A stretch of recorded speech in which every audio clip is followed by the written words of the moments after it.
tuturuan ko po kayo ngayon kung paano gumawa ng thumbnail tutorial. So, una, click the CapCut.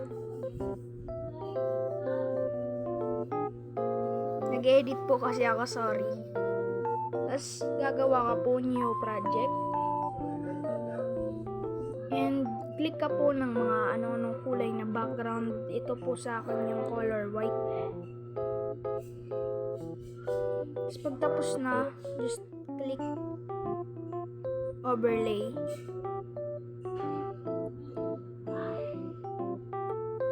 Add overlay. Tapos, pumili ka lang kung anong gusto mo. Ito po yung gusto ko. And,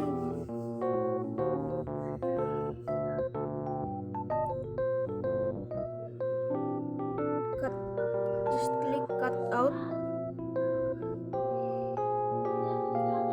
And, remove background.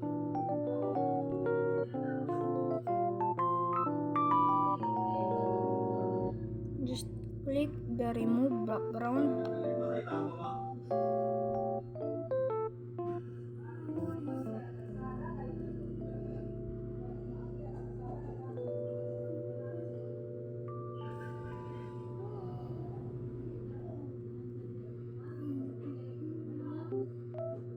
At ay mali. Tapos pindutin mo ulit ang overlay. Pumili ka lang kung anong apps yung gagawin mong tutorial. Sa akin, CapCut.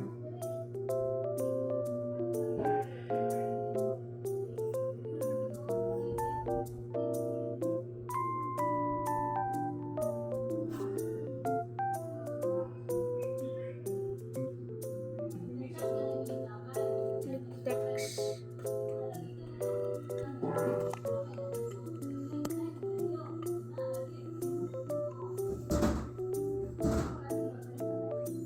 Thumbnail.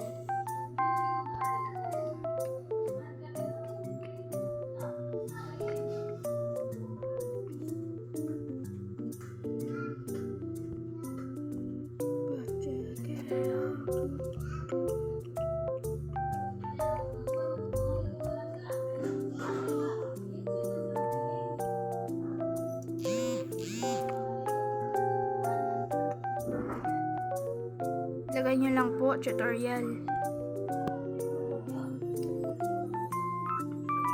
And Sunday Masted o kahit anong font po yung gusto nyo. Pero ako gusto ko Sunday Masted.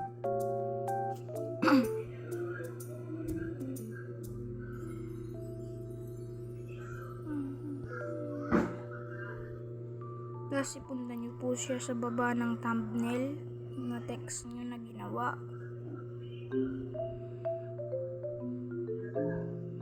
Wait lang, di ko po maayos.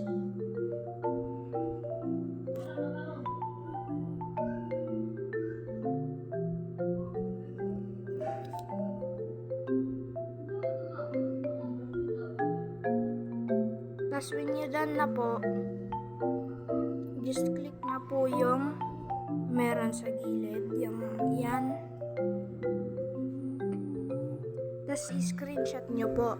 Tapos pag done na po nyo na screenshot, ako di ko na po i-screenshot kasi meron na ako. Pag nagawa nyo na po yan, mag-back na lang po kayo sa iyong home screen. Tapos pag nagawa nyo na po, pwede nyo po mag-post muna kayo sa YouTube. Or punta kayo sa YouTube Studio.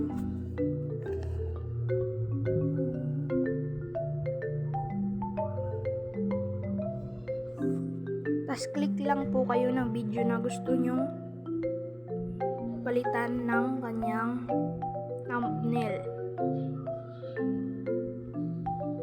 Pag nakapunta na kayo sa video na gusto nyong palitan ng thumbnail, ay ito po. Just click this. Tapos may lalabas na ganyan. Click nyo ulit yung pencil icon. And i-click nyo po yung change. 샛별. Tapos ikakat nyo lang po. Tapos just click po yung done. Tapos pag nagawa nyo na po yan, so makakagawa na po kayo. Meron na po kayong thumbnail. Tapos pag may thumbnail na kayo, you can post, and this just the tutorial po. So hanggang dito lang po. Bye-bye.